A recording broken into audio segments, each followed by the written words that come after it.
Insta fam, welcome to a gab about two bags. The two bags that we are gabbing about today are my Louis Vuitton backpacks, and today I will share with you my somewhat solicited thoughts on my Palm Springs PM and my Montsouris GM backpack. I did a gab on this backpack. It was one of the first gabs that I did. So just as a refresher, I got this in 2016. It is still in amazing shape. I bought it as a fancy backpack that I could use to go to meetings and appointments and interviews, and it filled the hole in my heart for a Louis Vuitton backpack that was weatherproof. I live in Boston. The weather here is generally not amazing in the winter, and we have long winter. I bought it because it didn't have vachetta anywhere, and so I felt like this was a good investment for my first backpack. So I have been enjoying this bag to no end, and it's still ticking, going strong. I bought the Montsouris backpack pretty recently. I got it in December 2019 from Fashion File. This backpack, I just checked the date code, is from 1996. So this backpack is well over 20 years old. Still looks pretty great. This is the backpack that I kind of wanted when I first fell in love with Louis Vuitton, when I knew that as an urban girl who liked to be just a little more than average, I wanted a Louis Vuitton backpack, but it's just not practical for my lifestyle because of all of this vachetta and all of this vachetta. So I did hold off on it. When I first fell in love with this backpack, the Palm Springs backpacks had not come out, so I kind of had been looking around at other Louis Vuitton backpacks. There are a couple others that they make, especially in the men line, but none of them ever called to me until the Palm Springs came out. The Palm Springs went on unavailable for a long time. I think I still don't see it ever available on the website, but I do know that they have them in the boutiques. Sometimes when I walk in, I just see them. So if you're looking for one, probably just make friends with an SA and let them know, because I don't think the website reflects the reality of the availability of this backpack. And so I do see them being sold well over retail, well over retail on the resale markets. And I'm like, what? Okay, so these are the two. Fancy backpack. This backpack is definitely a beater. It's hard to be too concerned and bothered about the wear of a backpack that's already 20 years old, which is exactly what I love about this backpack. It doesn't give me any anxiety at all to take it out. I don't take it in the rain or snow, but it doesn't give me any anxiety at all to take it to the gym or to the grocery store or anything like that. I'm not worried that somebody's gonna bump me and scratch it or anything like that. In fact, I wore it on a hike without thinking about it because I just wasn't that worried. And then, and this was pretty soon after I got it, I was sweating on my low back because it was a hike and it was hot, and I made this within like weeks of having it. Doesn't bother me. No one can see it, and even if they did, I mean, it's a backpack and it's for using. So after 20 years, this backpack is still ticking, and if you can find one, you can only find them pre-loved. If you can find one, I absolutely recommend it. If it doesn't bother you that it does have vachetta, that it will continue to show wear on the vachetta, and that the only way to get it is pre-loved. If you don't love buying pre-loved, you probably can't have this backpack. So let's do a little comparison. The questions that I got about it are, which is most comfortable? A lot of people really don't like, I'll start with the Palm Springs. A lot of people really don't like the puffy straps of the Palm Springs. They do not bother me at all. I find them extremely comfortable, and I think when you're wearing them, they don't appear weird and puffy. You know, it's not like visible to a person once it's on that they look like this. So that doesn't bother me at all.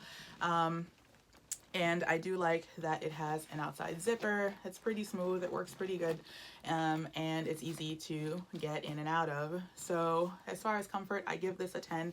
This handle here is everything. I use it all the time. So that's it for comfort. As far as this goes for comfort, the straps are nice and wide and amazing, very comfortable, no problems, nothing digs in. It also has an outside pocket that's shaped a little bit differently, but no problems with the zipper, especially considering that it's 24 years old. So, you know, this is not as comfortable to hold. So I do use it when I just need to grab the bag and get out of the car or get off the train or something like that. But I will say this is not nearly as comfortable or luxe as this. As far as getting in and out of this bag, way more fussy than the Palm Springs. It is this buckle. So there's a buckle, you guys, and then there's a drawstring, which, you know, just because we're being completely honest, it's a little bit of a pain. I still love the bag. It's not for sale. I'm keeping it, but already I'm kind of like, oh, so most days I just cinch it and leave it, and if I tie it, I just tie it very loosely so I can go. But, you know, that is something to consider. It's not quite as, like, in and out is that. As far as size, what fits, definitely this fits way more, even though from the looks of them, I'll back up, they look pretty similar in size, don't they? In height and in width, looks pretty similar, but the Palm Springs really tapers pretty significantly towards the top, so you can't put a laptop in the back, not a 13-inch laptop, because from about here you start to lose space. Same with like a file folder. Honestly, you can't really put a file folder in here. I do, because I have a hard case that I put the folders in, so it just kind of presses on the bag. I don't think it's doing it any harm, but otherwise the edges of the folders would curl and it's not the best look. This bag, no such concerns. It's pretty wide all the way through, and you can really fill it all the way to the top. So if you're looking for a more roomy bag, this is definitely the one to go for. As far as price and what you're willing to pay, which is the better one to go for, this one is only available pre-loved, and depending on where you get it, the price can vary widely. So I do see them on sale on eBay from sellers in Asia, mostly Japan and China, and the prices are pretty good on them. I've never purchased from those kinds of sellers before, so I can't speak to it. I did just go ahead and buy it on Fashion File, where it costs a couple of dollars more, like $50 more, but you know, for ease of shipping, knowing that I could dispute if there were any issues with the authenticity and all of that, it was worth it to me to pay the extra $50. So you go, do what you need to do. As far as cost for this, very, very, very expensive, way more expensive. Let me think, how much is this bag? Maybe $2,100? Maybe at least 18, between 18 and 21, which I know is a wide range. This, the most I've seen it for is like $1,200 in impeccable condition, but honestly, a 25-year-old bag, how impeccable could it be? I don't know. Also, because this is so hard to find on the LV website, I do see it being sold for many hundreds of dollars more than it retails. So that is something to consider if you are looking for this. Is it worth the money? No. I mean, you can get a different canvas bag for you know, a couple dollars that will carry your stuff and keep your stuff dry. So I don't know about that. Is this worth the price? Same. No, you could get a canvas bag or a leather bag, for that matter, from a different manufacturer that'll carry your stuff and keep it dry. I don't know if I would recommend one of these over the other as far as price, because they're just so different. I mean, for a bag that can only be sold 25 years after it was manufactured, you know, it'll never be as expensive as this, but because this is a lot easier to wear weather-wise, it might be worth it to just buy this one first if you only intend to have one. However, I like the casual chic of this. I like the look. I like the vibe. I like walking into a place where really Louis Vuitton doesn't belong and just flexing with a little Louis Vuitton backpack, wearing some like faded jeans, some casual sneakers, and this. So that's that. So which one wins in the battle for me? It's a tie. No, I won't cheat.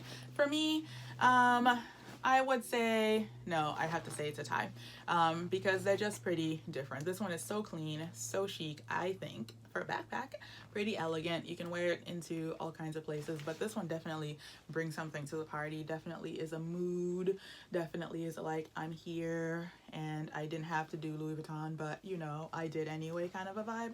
So if you can get both, get both. If you only have to get one, start with this one, because honestly, this is wearing so well. 3 years in, not a, there's a scratch on it, there are scratches on it, but I put them there because that's what happens with backpacks. Rubbed against a brick wall and it got into it. Also, I am starting to notice some difficulty here with the stitching. I don't think it'll pick up on camera and it doesn't matter, but just from carrying very heavy things in it, like water bottles and lunches and things like that. So there is that to consider, but other than that, it's really wearing quite well. So this is the winner if you can only have one. But oh my gosh, how beautiful is this one? So that's it. That's the battle of the bags. I hope it was helpful. I was going to do a what fits, but I didn't. So hope it was helpful. And if you have any questions or comments or anything like that, let me know and let's chat about these bags. Bye, Instafam.